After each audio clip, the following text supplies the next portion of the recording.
Hello, and welcome to the Dissidents Podcast, where we engage in pro-social conversations about how we can strive for a world in which freedom and reason are at the forefront of all human society. I'm joined today by a licensed clinical social worker, Paul Stayback, and he and I have visited over the years about viewpoint and political diversity in social work practice. And Pro Social Workers is a subsidiary of the Institute for Liberal Values, where we try to have conversations that matter. Pro Social Workers promotes viewpoint and political diversity, and we offer continuing education to social workers who are interested in listening to these courses and taking a few extra steps to get that credit. Paul, why don't I give you a little bit of an opportunity to introduce yourself, and welcome to the Pro Social Podcast. Thanks for having me. I really appreciate it. So like I said, I'm a licensed clinical social worker out of Washington State, also licensed in Idaho. I am a veteran, combat veteran, joined the Army Reserves in 2001, was in basic training at 9/11, and then several years later joined active duty, deploying overseas as a medic as part of the surge. Went to college after that using my government benefits, and eventually landing where I'm at today, thanks to those programs. Previously, I've been in construction. I've been in sales. In my professional career in social services, I've spent a lot of time working with veterans, child protective services, child-focused clinician. I've been a co-responder or embedded social worker, law enforcement, as well as worked in the courts, in case manager in county corrections, as well as mental health probation and veterans court. My entire career, in social services has been largely, at some point, I've had one foot in the veterans world as well. My current practice, I focus on males, adult and adolescent males, 13 years or older, first responders, emergency services, military veterans, and firearms owners. That's great. It's kind of an interesting group that you serve there, and certainly interesting experience as well. Sounds like you've got a vast array of life experience as well as professional experience. Tell us a little bit, Paul, about how you got into social work. What drew you to the career and to this particular discipline? I chose poorly is how I ended up here. Start years and years ago, at 18, I started my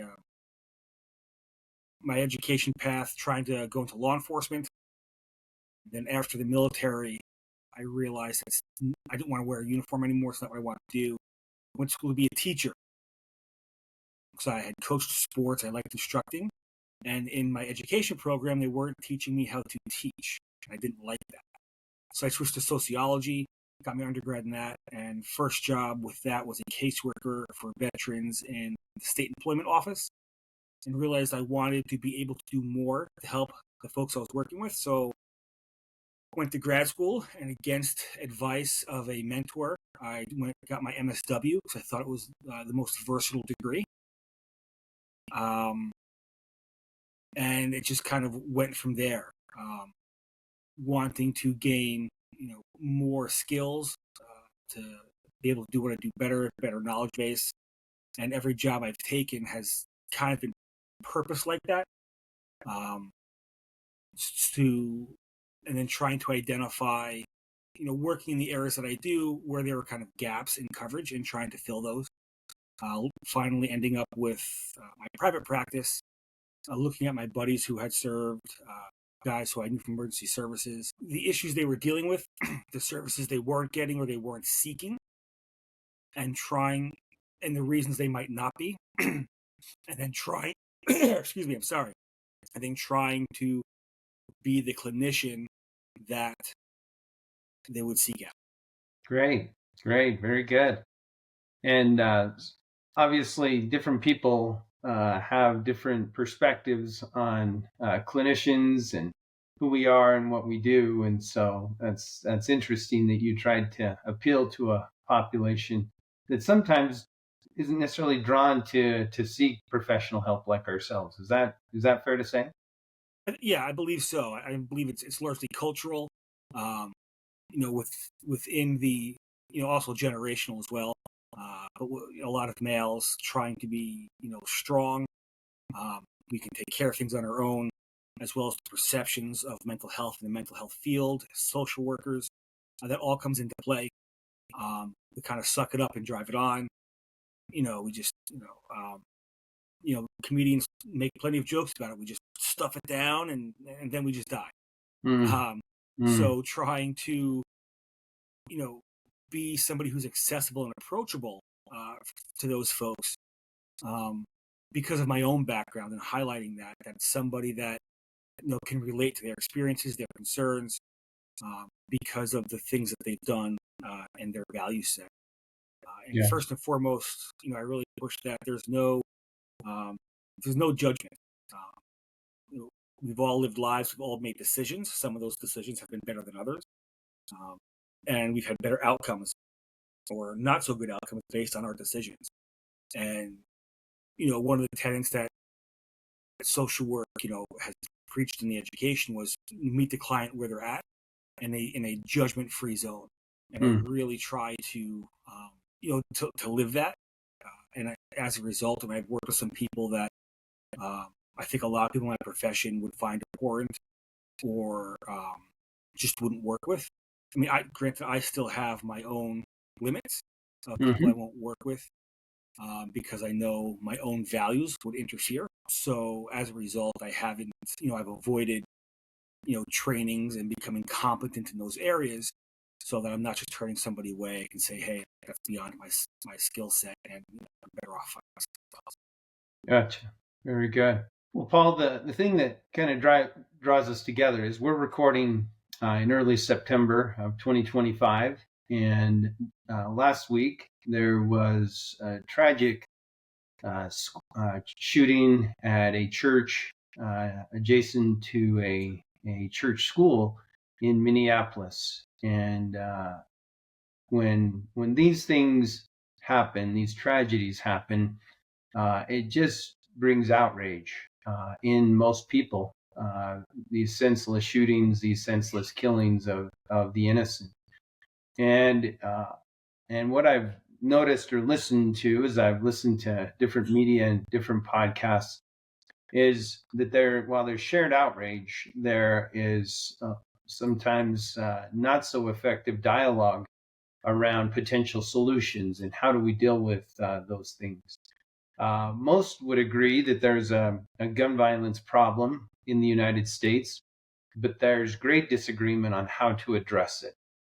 And I'd be interested just in your perspective. You have more awareness of Second Amendment issues than I do. And we had, when I reached out to you, we had just an initial kind of brief conversation about this. But I wanted to invite you on today to kind of start with a macro perspective and then move to a micro perspective about the issue of gun violence.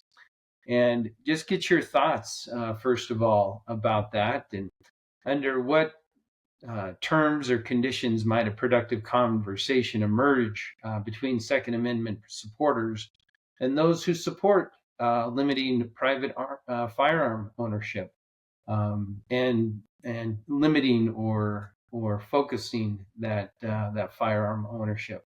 There's just been a lot of contention that I've heard from as I listen to different media sources with different ideological positions or preferences. There's just a lot of contention around that, and I'd be interested in your thoughts about how could we focus a productive conversation as social workers around this particular issue.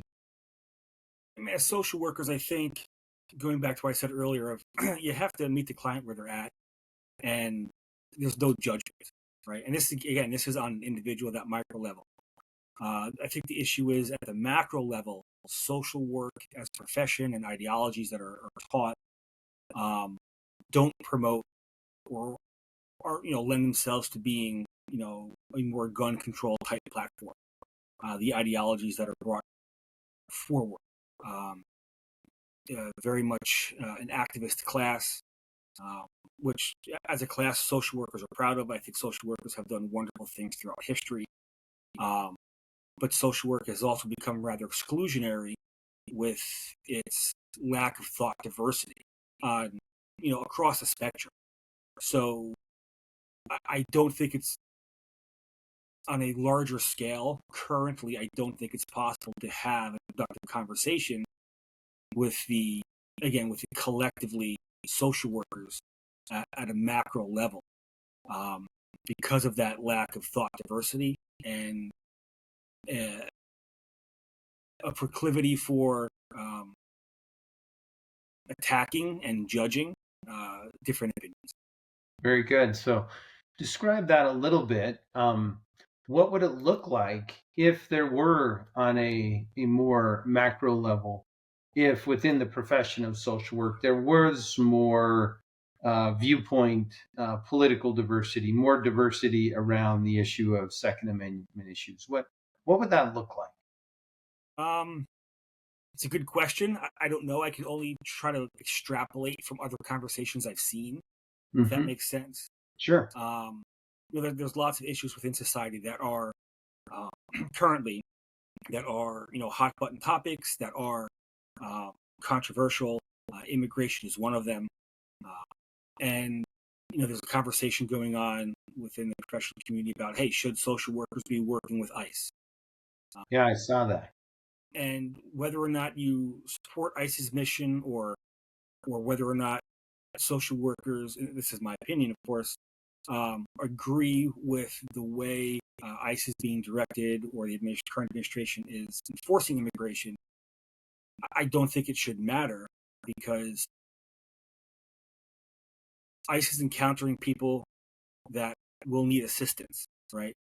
Their families, their loved ones, their extended community. So why wouldn't you want to have a social worker there? You're not supporting their mission, you're supporting the people and the individuals and families that ICE is encountering. And when you are in the system, you have a place at the table and you have a voice.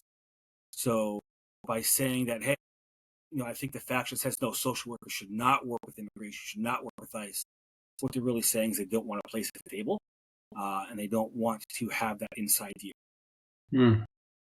And bringing it to anytime you are on the inside, you see a different perspective.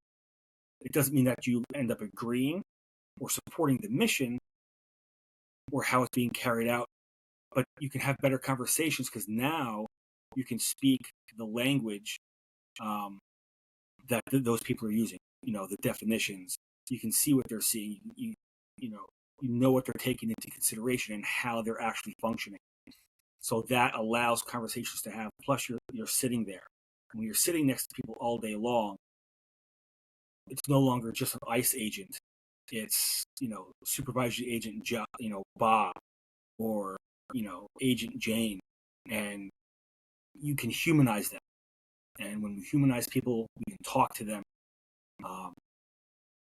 and educate ourselves. Again, I'm not talking about changing minds, but by preempting all of that, you don't allow yourself to have a conversation. And when you kind of bring that out towards firearms, the lack of knowledge, the overall lack of engagement, I think has the same effect. Part of my practice, as trying to appeal to firearms owners, I was worried about bringing this out publicly, and I did catch some backlash. I did get prank emails and some hate directed at me, but I also had some clinicians reach out and be like, "Hey, this is great. We love what you're doing. I agree with you, but I can't pick my head up because I'll get whacked down like whack-a-mole." And that's what the profession does. That's what the social work framework and those within it do. It's kind of a heckler's veto, though at this point it would be the majority, at least as I can tell, of the profession. So by not engaging and just kind of stamping our feet and yelling, all we do is create more turmoil. We don't have conversations. People don't want to talk to us, and we get discounted. There's lots of things that could be done. The devil's always in the details. And by not even being, not wanting to be part of the conversation. You're excluded from it, and nobody's listening to what you have to say. Interesting. So, not surrendering or maintaining our seat at the table, if you will, engaging people whose differences whose viewpoints may be different than our own, making sure that we're humanizing people that we serve, institutions or organizations that we serve, making sure that we don't dehumanize them or objectify them or mock them. I think that's something that I noticed as I was listening to some of these. The popular media, it just seems, doesn't often take the nuanced view. And I don't know why that is. Perhaps as humans, we're more drawn to, I don't know, the confirmation bias or listening to people or echo chambers, listening to people whose viewpoints are our own. And we don't often take kind of this point counterpoint approach of dialoguing across differences, steel manning somebody else's perspective or argument, in the words of some, star manning them, not just strengthening their or articulating their position, but trying to strengthen it with them or help them articulate that more clearly. I would agree with you that in some of our experience within social work practice is that there is a fairly significant, I don't know if it's majority, but those who take an activist role tend to speak the loudest.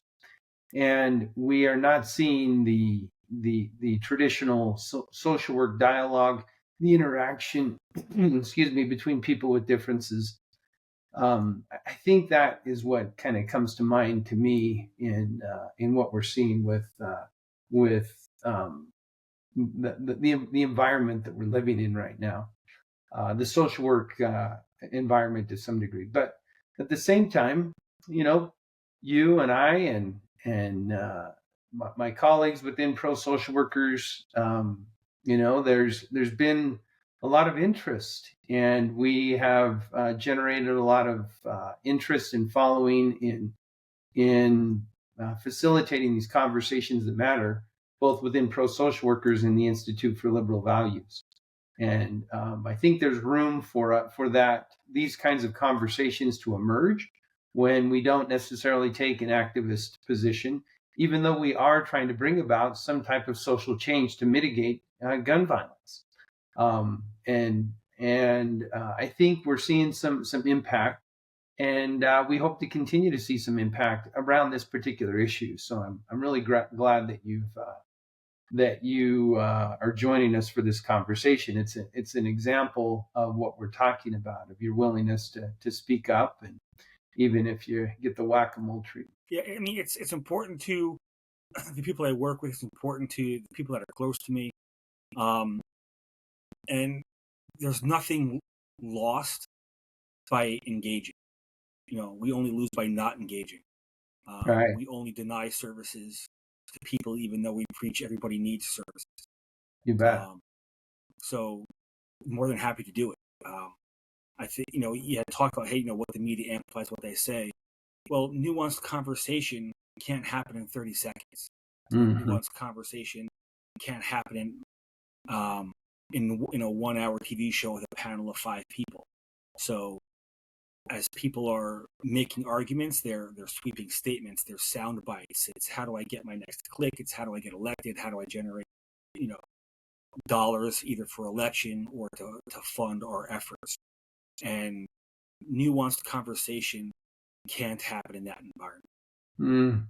So it's kind of like if you want to bring about a solution to this, you've got to be willing to have nuanced conversation. You've got to put public safety, individual safety, you got to prioritize that over being elected, over being clicked. You have to recognize that you're going to have to deal with people who have different perspectives than you do. That said, what do you see some common ground? What do you think, if we were to have nuanced conversation, good faith conversations, what would that look like in terms of similar perspectives? I don't know if common ground is the right term, but what is it? What is it that these different factions of wanting to address gun control either through limited access or punitive measures towards the mentally ill or those who experience a mental illness. What does that look like in terms of common ground, or what do you think might be a starting place, if you will? Sure, I think common ground is a huge one, and the one I always go to is, the gun control and gun rights, for lack of a better term, individual rights around firearms. It's really just opposite sides of the same coin. And if we can get people to agree on that, that's a great starting point. And that is, people want to be safe or feel safe. People who try to limit firearms ownership want people to be safer, and they feel that, again, painting a broad brush here, right? But for people to be safer or feel safer. And one way to do that is less firearms. Okay.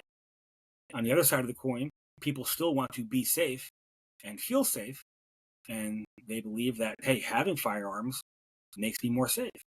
So they're approaching a problem largely from the same point, but just different sides of it, right? There's that famous drawing of two people with a 6 drawn in the middle, or 9, depending on what side you're looking at. You're looking at the same thing, but just opposite sides. And if I can get, when I'm talking to people, and say, and I can get them to the point where it's like, hey, it's for safety, great, we can start there. Because I think there's arguments to be had on both sides, and then balancing acts have to happen. That's where I start when I'm, if somebody would want to engage with me on either individual rights with firearms. Gotcha. So safety, focusing on the shared interest in mutual safety. Is that right? Is that kind of, if we were to focus on that? So let's maybe steelman or starman both arguments. Those who believe that gun control is the way to safety, what would you say they're trying to? How would you describe, or how would you articulate their position? That less firearms in the community means the community is safer. In a nutshell, less firearms in the hands of private individuals, or specific firearms not in the hands of individuals, means the community is safer, or that they are safer in their community. Okay. Now, counter that. Give a counterpoint to that position.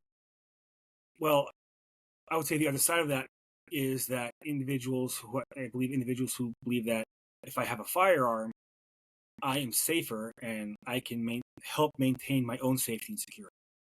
The idea that when when you only have seconds, help is minutes away, right? That's one of the big sayings in firearms rights community, right?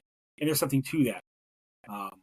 When somebody kicks in your front door and response times are 7 minutes, a lot can happen in 7 minutes.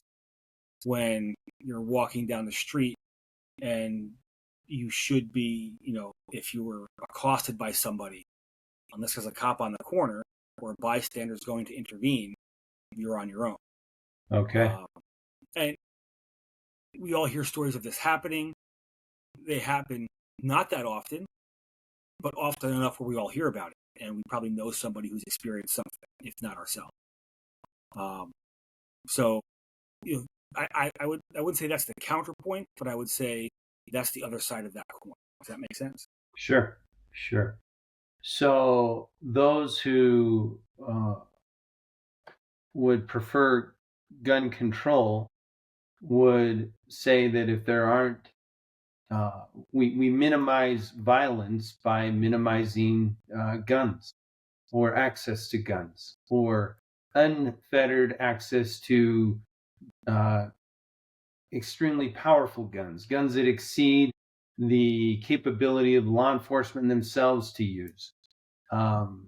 That if there are no guns, if guns were eliminated from the community, we would minimize violence. We would reduce violence. And if I'm hearing you correctly, the counterpoint is that if we depend upon law enforcement to keep us safe, we are vulnerable. There's an extreme vulnerability between the period of time that we summons law enforcement to protect us versus the period of time when they actually arrive and help. And it doesn't take more than a few seconds for someone to arrive, for someone to perpetuate violence. Am I kind of hearing correctly? Kind of where, if we were to articulate both sides of this coin? Yeah, I think that's fair. But also going back to what you said, you talked about, extremely powerful firearms that exceed the capabilities of law enforcement. Firearms that exceed the capabilities of law enforcement, to my knowledge, in the U.S. are illegal already. Hmm. And the idea of what is an extremely powerful firearm.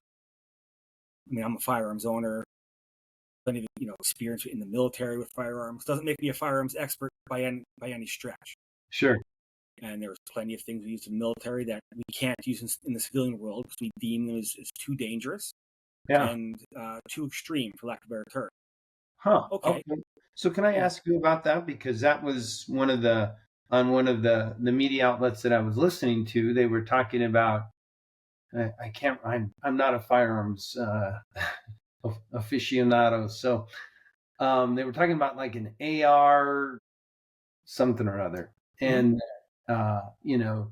anybody could go to the store, into a gun store, and purchase an AR or something or other, put it in the back of their trunk, and then sell it to someone else or use it themselves, and that exceeds the capability of most law enforcement agencies.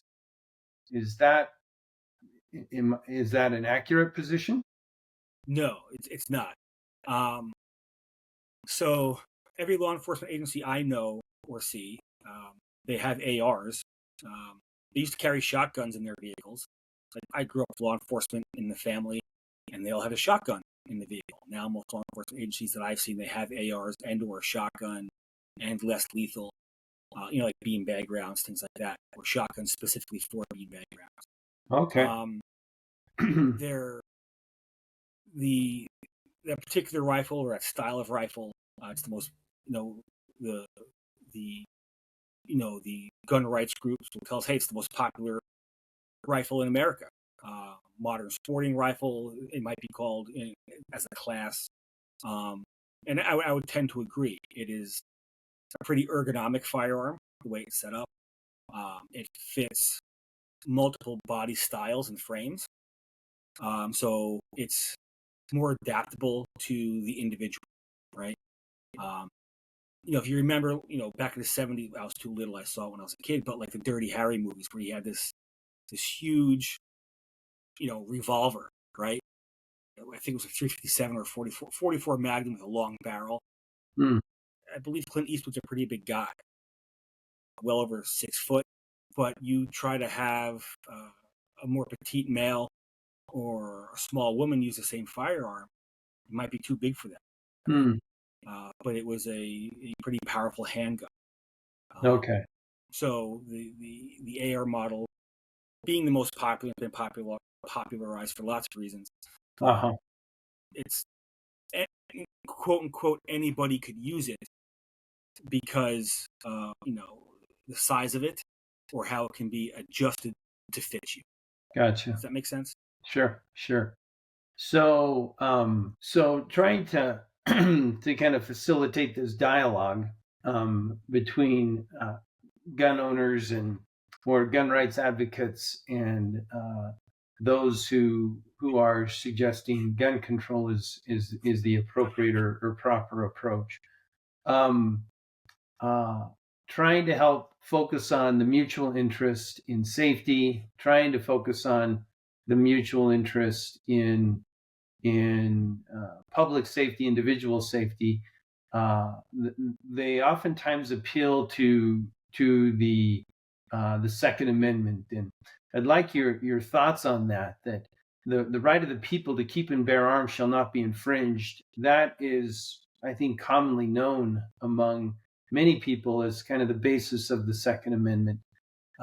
Whereas the first clause of the Second Amendment is a well-regulated militia, necessary for the safety of the people. I think I can't remember the exact verbiage, but it's not always discussed. And I'd be interested in your thoughts on regulating gun ownership. Should gun owners be limited to those who to certain classes or certain circumstances?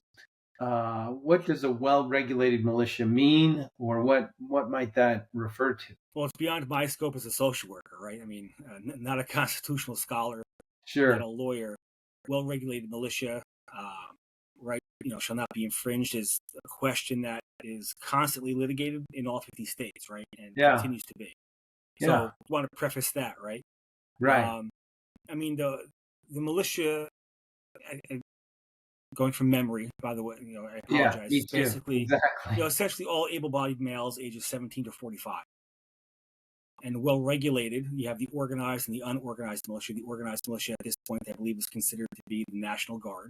Okay. I'm no longer in the militia because I'm older than 45. Don't tell anybody. But so, you have organized and unorganized versus regulated and unregulated. Okay. Or well-regulated and less regulated. Right? Okay. So, and these are the things that lawyers are going to lawyer. Yeah. Saw it in my time in the courts. I hate it. It's what is the meaning of is. Yeah. But words are important. Sure. And deciding what they mean and having a common understanding is often driven by your own ideologies, or own viewpoints on life. Okay. Even, the question you asked earlier, like, hey, these powerful weapons. And I would say, okay, what makes it so powerful? Right? Because if we don't agree what we're talking about, how can we have a conversation and understand each other? That's where nuance comes in. Yeah. Yeah. Something can be a powerful intoxicant, but maybe it's your Coors Light, whatever it is, versus some hard liquor. It all depends on what you're talking about or who you're talking to. Is it cannabis or are we talking heroin? So knowing what we're talking about and having those common understandings and kind of setting the parameters so that, again, we're talking about the same things is important. Right. So as you interact with, you've interacted more with 2A or Second Amendment proponents, if you will, or gun rights advocates, probably more than I am. And I know you're not speaking as a constitutional scholar or an attorney, but I'd just be interested in what you hear from them when it comes to suggesting that gun ownership should be regulated similar to driving privileges. You can have as many cars as you want, but only those with a driver's license can drive a car. What about something on a macro level about licensing gun ownership? So in most states, gun ownership is licensed to some degree. It's also the only right that is licensed. I don't have to get a license to vote. You have to register, but there's no cost to that. I don't have to pay money every time I want to move and change my voter registration every time I want to vote. I'm pretty sure we had a court case a long time ago about that involving just that, and they were poll taxes. So, at first glance, it's the only right that's regulated to that level. Mm-hmm. Good. And people exercising it, some would say, are regulated in a punitive way. We don't want to know or release lists of who voted for who in our local elections. The red ties aren't releasing lists of who voted for blue ties, and blue ties aren't releasing lists of who voted for red. In your local district, but people want to publish lists of people who have firearms or who have concealed carry permits. Mm. To shame them, I don't know. To call attention to it, to say they're dangerous, I don't know. But it's the only right that is not treated the same as other rights, and driving is a privilege. Gotcha. Well, maybe just thinking about that, kind of trying to counterpoint that as well. I don't have the Constitution in front of me right now, but it is the only amendment that I can think of that actually includes regulation in the verbiage of the amendment. And so, the First Amendment, defines, the rights of speech and gathering and religion and so forth. But it doesn't talk about the regulation of that, whereas the Second Amendment does. Anyway, just trying to look at both sides here. I don't know that there's it talks about the regulation of the militia. Yeah. Firearm. Gotcha. But you said that's the second clause that's the second part of the Second Amendment, right? Yeah. Well-regulated militia. Yeah. That's a good point. And the second part of that, the right of the people to keep and bear arms. So it talks about the militia being regulated, but the people, the rights of the people shall not be infringed. Interesting. So we live in an environment where constitutionally the right of the people to keep and bear arms shall not be infringed. In essence, we've created a culture has been created where gun ownership and prolific gun ownership is inevitable. Is that reasonable to say that that's a reasonable premise that maybe the faction of gun rights is saying gun ownership is inevitable and needs to be inevitable because you can't rely on law enforcement to keep you safe. You are responsible for your own safety. Do you think that's a reasonable premise or articulation? Yeah, I do, and I think it's backed up by case law.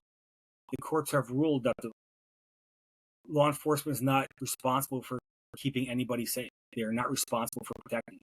I wish I could cite the law or the case, but I was shocked when I read it years ago. Interesting. But, okay. Yeah. Okay.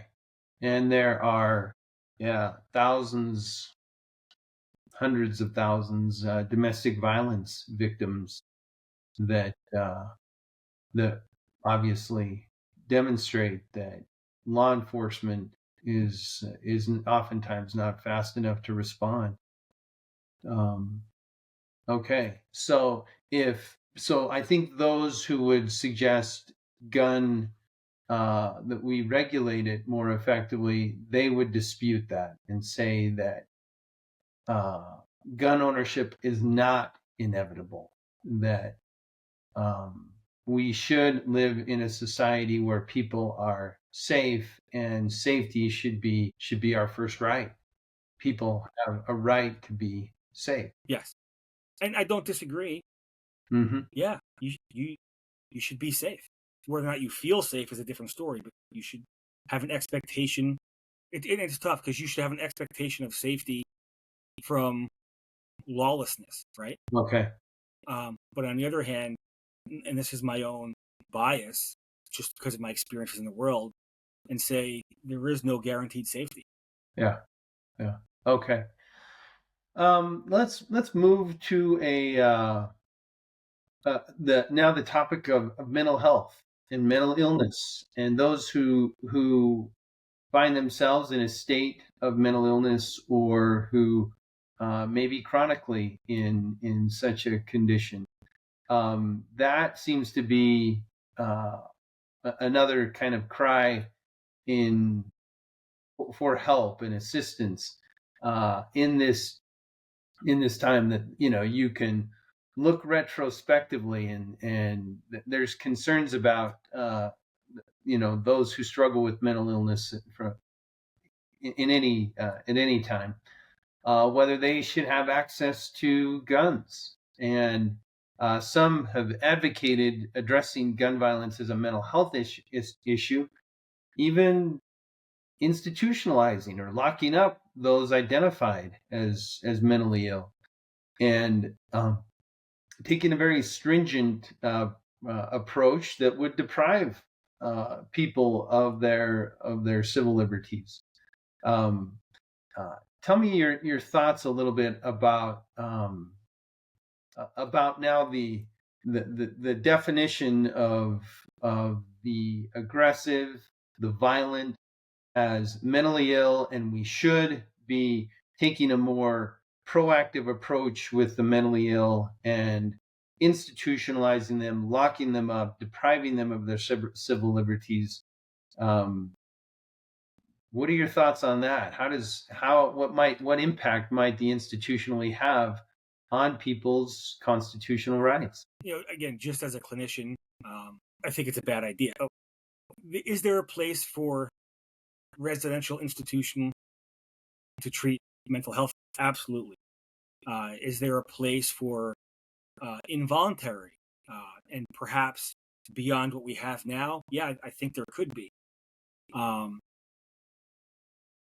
But I think but people have the right to be crazy, right? I mean, you have the right to be mentally ill. I don't think anybody wants to be mentally ill, but you have the right to seek treatment. You have the right to not seek treatment. And in my opinion, the right to be left alone as long as you're leaving other people alone. Any one of us, any given time, is diagnosable with something. And the idea that we would deny any rights because somebody has a diagnosis, I think, is abhorrent. What other rights would we deny? Can you no longer vote because you're mentally ill? I mean, that makes sense to me if we're going to go down that slope, because if you can't think clearly, how do you make a sound decision on things as impactful as, electing politicians or enacting laws? But again, I'm not advocating for that by any stretch. Yeah. I think in the last couple of days, I've heard some say that some have made a call to ban people who are transgender from owning firearms. And I think that is a knee-jerk reaction to some recent high-profile events that also is wrong. What I tell people with mental health, and people who I think who are transgender, I'm sure there's anxiety, there's depression. It's how am I going to be? Again, I'm not transgender. I don't know, right? This is what I kind of take in from hearing people speak on. And I have some people close to me in organizations and whatnot who are transgender, and they're still at a minimum not even touching by dysmorphic disorder, because it's not a diagnosis I'm gender dysphoria. Right? Yeah, gender dysphoria. But anxiety, how the society's going to interact with them, how they're going to be accepted, how they're presenting, at a minimum, at some level, at some point. Should somebody with anxiety be denied a right? Somebody with post-traumatic stress be denied a right? And if that's the case, and I've heard that advocated for people at the VA, which, and I've been involved with the VA on committees, and I found it abhorrent. But if we're going to do that, how many officers have PTSD from what they see daily? And now we're going to disarm law enforcement as well. Some people want to disarm law enforcement or abolish it, but that's not the answer. Yeah. People who, mental health advocates will often say, and very loud, that, hey, people with mental health are more often victimized than themselves and victimizing others. Maybe that's true. I don't know the statistics, but I absolutely would agree with it, because how many people walking around have some kind of diagnosis that we don't know about, unless they're exhibiting outward signs, responding to internal stimuli, right? Mm-hmm. Whether it be auditory, visual hallucinations, or they're delusional. Those are the ones that we can see, right? Mm-hmm. And that doesn't even count the overlap of substance use and addiction and mental health. So I don't think it's a mental health issue. Will people who commit atrocious acts be mentally ill? Yes. Will people who are mentally ill commit atrocious acts? Not necessarily, no. Gotcha. It's Sure, not if you synonymous. correct. Mental illness is not synonymous with being dangerous. So, but yeah, it's. I don't think it's a mental health issue. I think that's kind of a scapegoat, because in this day and age, everything is a mental health problem, right? Excuse my language, but maybe you're just an asshole, or maybe that person is just an ass. You don't have a mental health problem; they're just an ass, and nobody can be just that anymore. There has to be some kind of underlying reason. It's their childhood trauma. Maybe that plays into it, right? Sure, but it doesn't excuse the fact that they're an ass, that they're not a nice person.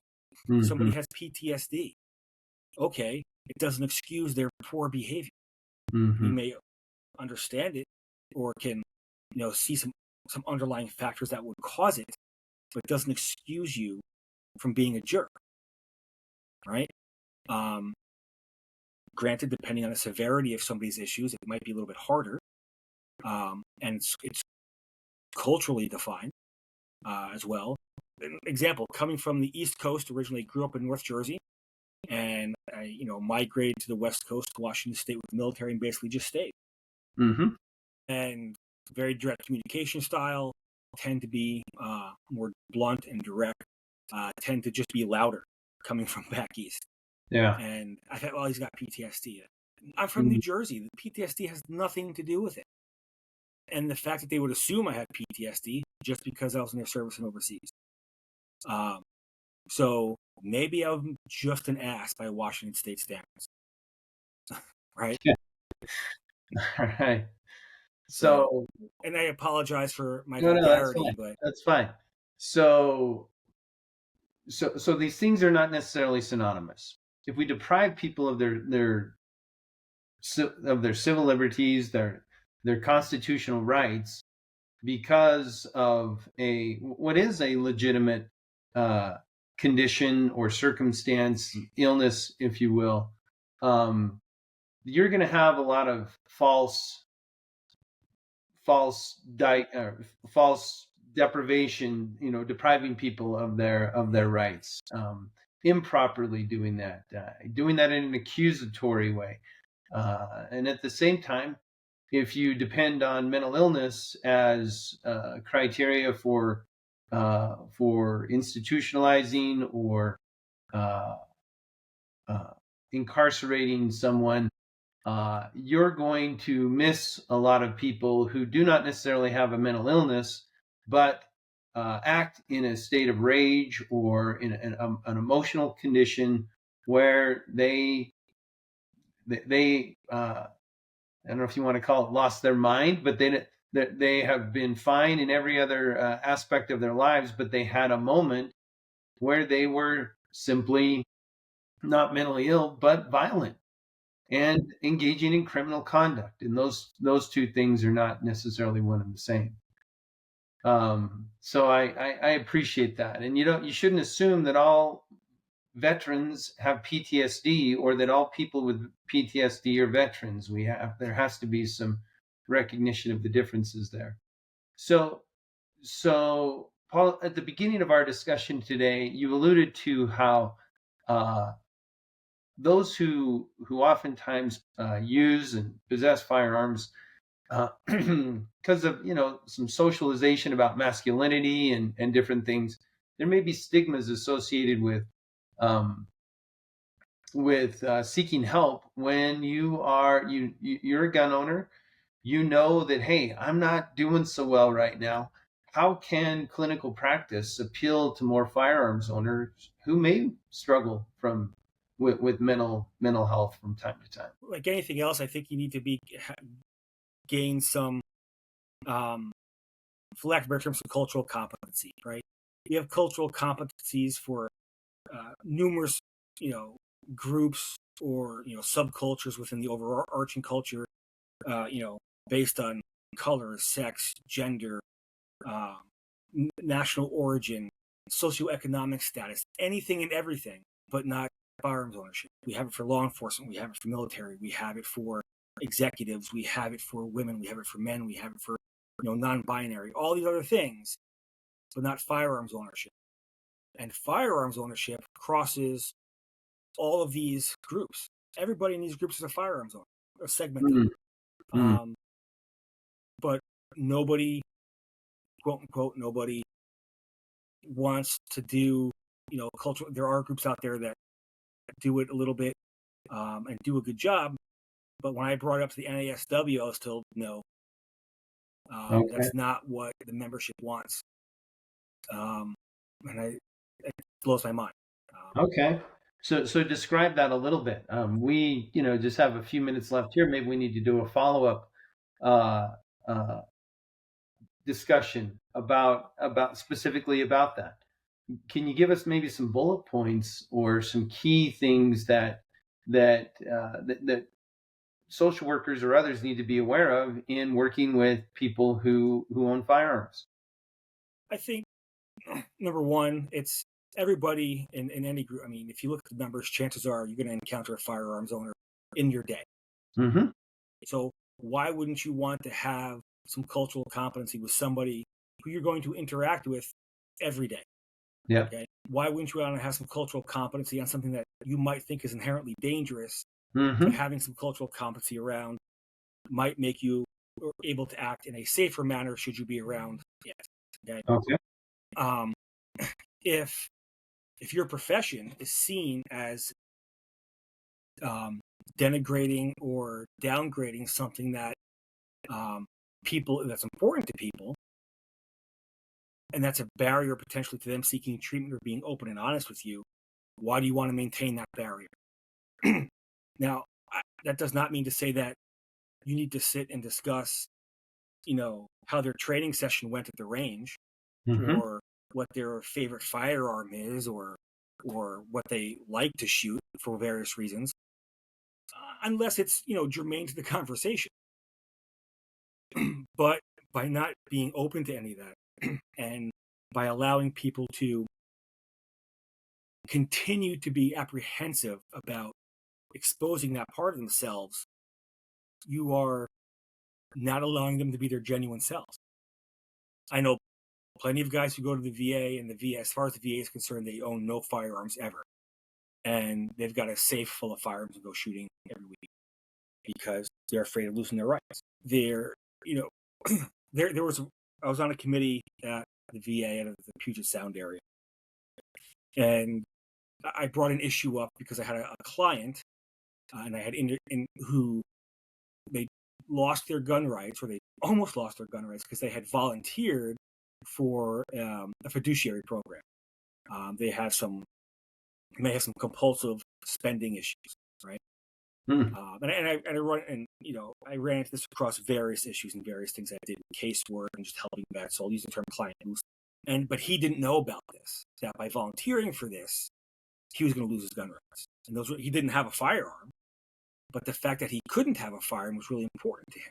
And the caseworker and the doctor who helped him with this were unaware of that as well.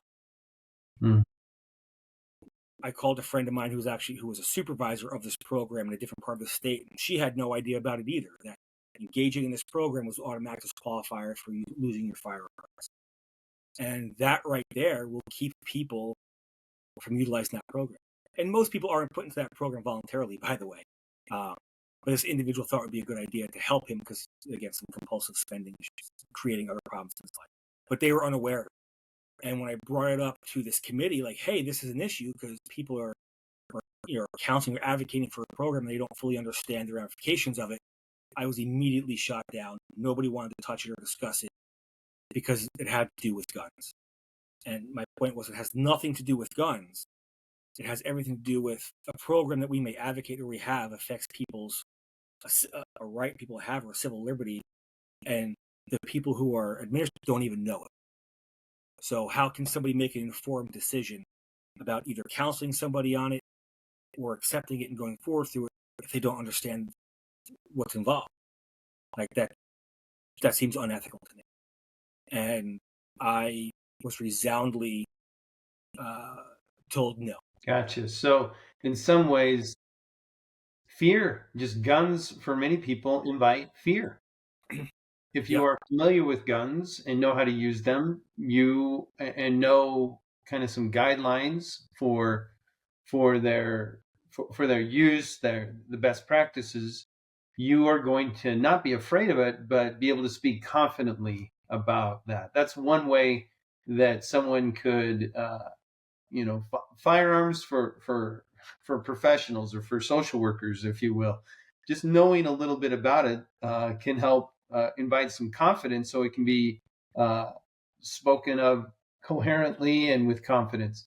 Being familiar with constitutional law, with you don't have to be an expert, you don't have to be an attorney, but if we are as familiar with the Constitution as we are with the NASW Code of Ethics, we can recognize that there is room for order, not only in the profession, but in our broader society. I wouldn't say familiar with constitutional law, but familiar with people's views on it and how it affects them personally. Yeah. Okay.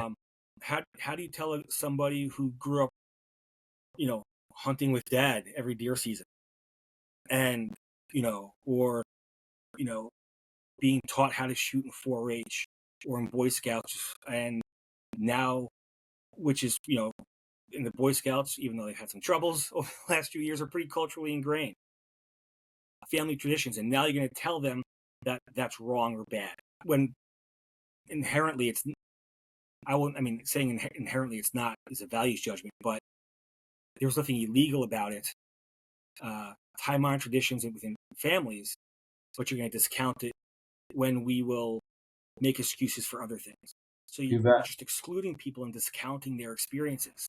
I hate the term, it's their truth. We'll use it in other aspects, but we'll deny it for firearms owners when it's part of their culture and their family and their belief system. So again, the ideologies that I think permeate social work education skews very much one way and doesn't leave room for other things. And it's not consistent. We'll make excuses based on culture for people over here.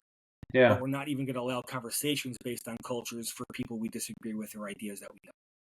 People in rural communities, people who have been firearms owners, law enforcement officers, military, instead of saying your truth, it's your experience. And your experience influences the filter through which you see things and experience things. And if you lack experience with firearms, it seems to it makes sense that there might be some worries about it. Tell me a little bit about some of the things that you do in your practice to engage firearms owners, or what have you seen that might deter fire? Well, let's talk about the engagement first. Let's talk about what you do. What do you do in your clinical practice to appeal to firearms owners? At the most basic level, I identify myself as a veteran because I'm trying to work with veterans as well. And being a veteran, I've been around firearms. It doesn't mean that that in no way indicates that I maybe support gun rights or gun control, because there are plenty of veterans on any side of the political spectrum that have different opinions, right? I at least have a familiarity with them, or some of them. I have, and then I have another part of my practice where I very much come out and state, hey, I work with gun guys, right? It's called gun guy counseling. Exactly. I'm just very blatant about it. When people bring up firearms, or if they're involved in the shooting sports, I'll ask them about it. Not from a point of, oh, were you safe? Or that's dangerous, or why would you have that firearm? It's, I compete. Oh, what do you shoot when you compete? Where do you compete? What kind of competition do you do? It's who they are. why wouldn't we would ask that, I think, of anybody as we get to know our clients and build that rapport and build that therapeutic relationship. We become knowledgeable about them as the individual and their values. If somebody goes hunting, did you get anything? What were you hunting for? Right? Why wouldn't we ask that? Now, if I was a member of a PETA, that might be offensive to me. I'm not a member of PETA. I don't know anybody in PETA. I'm making a pretty big guess, so I don't mean to offend anybody. You should still ask and not lecture them on cruelty to animals because, well, now that client is not going to come back and see you, and who knows if they're going to see anybody.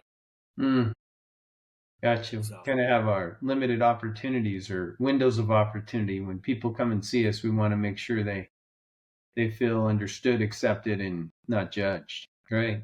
So showing interest, you're just asking about what things they might enjoy doing, and if hunting or shooting is one of those things, then great. Then you engage in what their interests are. Very good.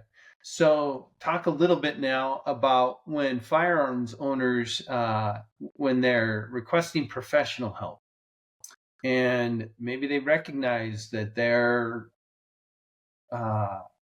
experiencing suicidal ideation or in some cases homicidal ideation or threats to harm other people.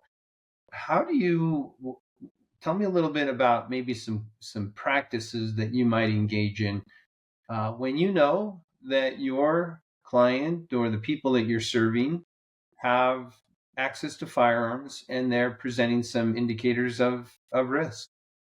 I think it starts from the very beginning, from intake.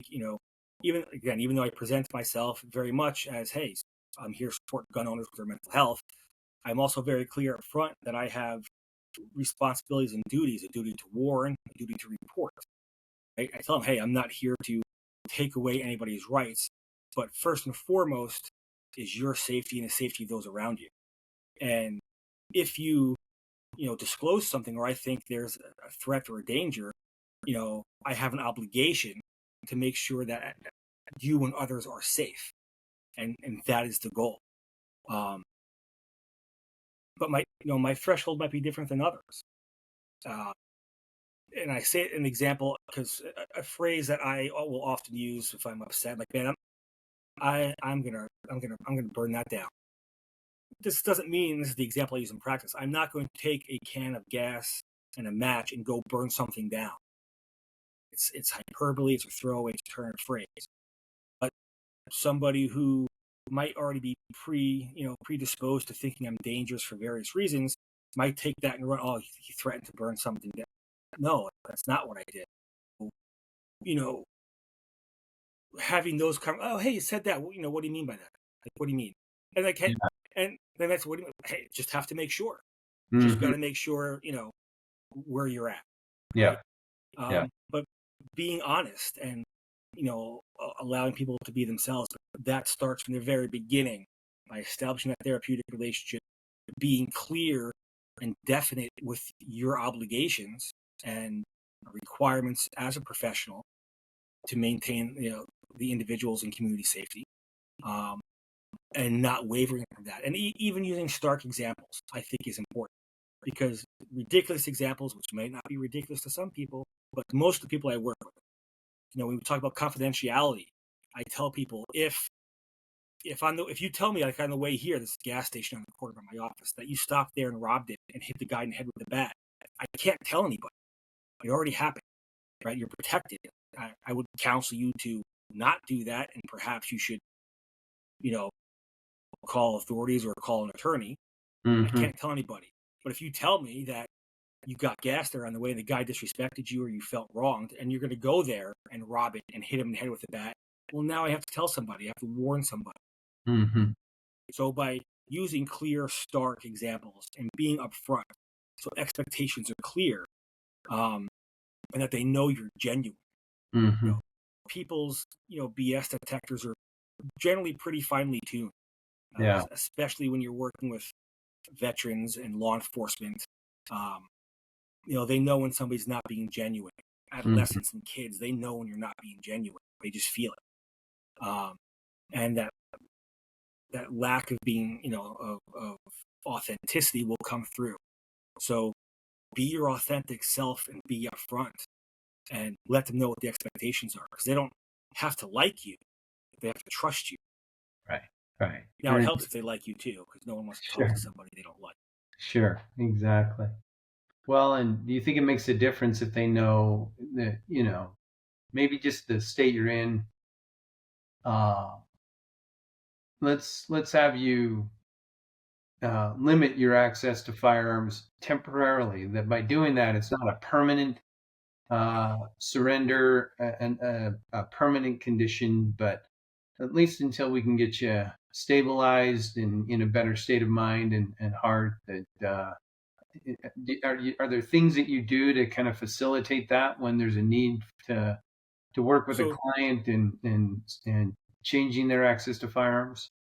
sure. We encourage them to, and this is where knowing the laws of where you're at is important, right? Because now, if you're transferring a firearm, even for your safety, is it legal? Can you give it to your best friend so you don't, kill yourself? Is that legal? If you turn it into law enforcement, can they take it and do they have to give it back to you? Can you give it to a gun store to hold? And different states have different laws. There's a wonderful program in a couple states where you can go to a gun store and have them hold your firearm because you're unsafe. We Okay. don't have that in Washington State. I wish you could. That also takes away a stigma of having to tell my best friend or my family member, I'm struggling with my mental health. Interesting. And, we give this disinterested third party and they can hold it and I can stay safe. Right. Interesting. So this is where perhaps as a class, as a profession, we can advocate for things like this, which is, purely altruistic and keeping people safe, not judging the firearms owner, meeting them where they're at, and limiting liability for those who do try to help. Yeah. You give it to the gun store, they give it back to you 2 months later, and you kill yourself. Is the gun store on Interesting. the hook? So which that I wasn't aware of that. There are states where gun stores can legally hold firearms for others, kind of as a check-in, check-out service. For lack of a better term, and I know I'm oversimplifying it, but yes. Interesting. Do you happen to know which state might have that type of a law? Oh man. No, if you don't worry about it. We can. I want to say Colorado was one of them. I don't remember. It's Okay. easy. You can easily Google it. I actually saw a show on a segment on it, like on a news program, like 2020 or something like that. Yeah. And I thought it was fantastic.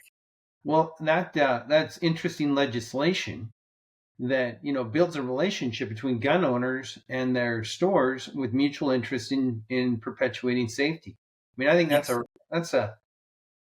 that's interesting.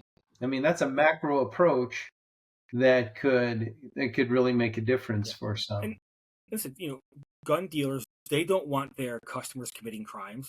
Right. It's bad for business. They don't want people getting hurt. And they don't want their customers killing themselves. Interesting. They have a vested interest in people being safe with their firearms. Interesting. Yeah, that's great.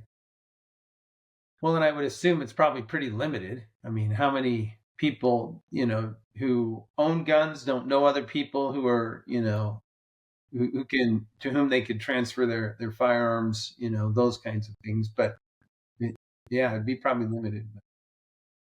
All righty. Well, we're about up on with our time here, and any other thoughts that you have for generating productive discussion to mitigate some of the tragedies that we've seen, or just to bring more humanizing dialogue across differences? People need to, like so many things in society, we need to stop yelling at each other and start talking to each other and make an effort to understand what we're talking about, down to the literal thing and the definitions we're using. And there is no quick fix. Violence is not a gun problem. It is a people problem. I mean, I have other theories that,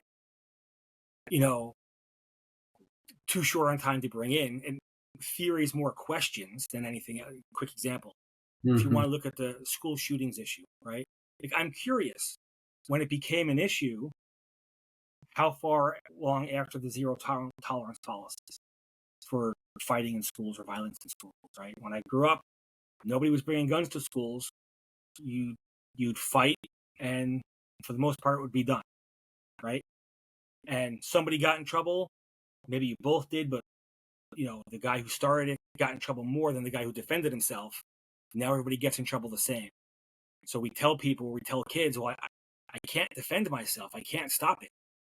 And if you go through that day in and day out, and the school can't stop it or they're not stopping it, and you're stuck in this cycle of essentially torment and abuse, what happens in the end?